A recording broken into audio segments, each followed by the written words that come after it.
ಒಂದು ಸುಂದರ ಹಸಿರು ಹಳ್ಳಿಯಲ್ಲಿ ಚಿನ್ನಿ ಎನ್ನುವ ಒಂದು ಚಿಕ್ಕ ಹುಡುಗಿ ವಾಸ ಮಾಡುತ್ತಿದ್ದಳು. ಅವಳಿಗೆ ಚಿತ್ರ ಬಿಡಿಸುವುದು ತುಂಬಾ ಇಷ್ಟ.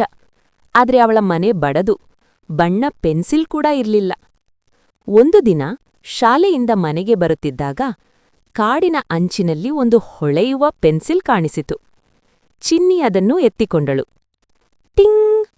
ಒಂದು ಮೃದುವಾದ ಧ್ವನಿ ಕೇಳಿಸಿತು. ನಾನು ಜಾದೂ ಪೆನ್ಸಿಲ್.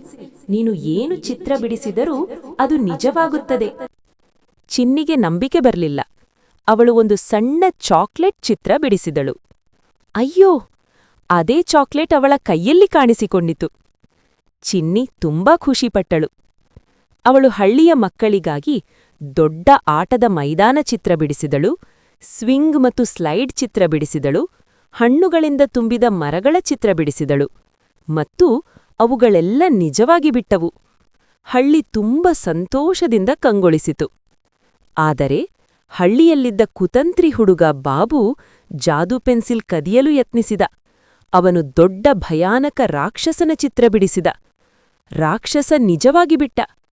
ಎಲ್ಲರೂ ಭಯಪಟ್ಟರು. ಆದ್ರೆ ಚಿನ್ನಿ ಹೆದರಲಿಲ್ಲ. ಅವಳು ಧೈರ್ಯದಿಂದ ಒಂದು ದೊಡ್ಡ ಬೆಳಕಿನ ದೇವದೂತ ಚಿತ್ರ ಬಿಡಿಸಿದಳು. ದೇವದೂತ ಪ್ರತ್ಯಕ್ಷವಾಗಿ ರಾಕ್ಷಸನನ್ನು ಬೆಳಕಿನಲ್ಲಿ ಕರಗಿಸಿಬಿಟ್ಟ. ಹಳ್ಳಿ ಮತ್ತೆ ಸುರಕ್ಷಿತವಾಯಿತು. ಅಂದು ಜಾದೂ ಪೆನ್ಸಿಲ್ ನಿಧಾನವಾಗಿ ಹೇಳಿತು, ಜಾದೂ ಕೈಯಲ್ಲಿಲ್ಲ, ಹೃದಯದಲ್ಲಿದೆ. ಚಿನ್ನಿ ಪೆನ್ಸಿಲ್ ಅನ್ನು ಮಣ್ಣಿನಲ್ಲಿ ನೆಟ್ಟಳು. ಅಲ್ಲಿ ಒಂದು ಬಣ್ಣದ ಹೂವು ಅರಳಿತು. ಮಕ್ಕಳೇ, ನಮ್ಮ ಮನಸ್ಸು ಒಳ್ಳೆಯದಾಗಿದ್ದರೆ ನಾವು ಕೂಡ ಜಾದೂ ಮಾಡಬಹುದು. ಈ ಕಥೆ ನಿಮಗಿಷ್ಟವಾದ್ರೆ ನಮ್ಮ MS ಸ್ಟೋರೀಸ್ ಚಾನೆಲ್ಗೆ ಸಬ್ಸ್ಕ್ರೈಬ್ ಮಾಡಿ. ಇನ್ನಷ್ಟು ಮನಸ್ಸಿಗೆ ತಾಕುವ ಕಥೆಗಳು ನಿಮ್ಮಗಾಗಿ ಬರ್ತಿವೆ. ಬೆಲ್ ಐಕಾನ್ ಒತ್ತಿ ಪ್ರತಿ ಹೊಸ ವಿಡಿಯೋ ಮಿಸ್ ಮಾಡ್ಕೊಳ್ಬೇಡಿ. ನಿಮ್ಮ ಪ್ರೀತಿ ನಮ್ಮ ಶಕ್ತಿ. ಧನ್ಯವಾದಗಳು.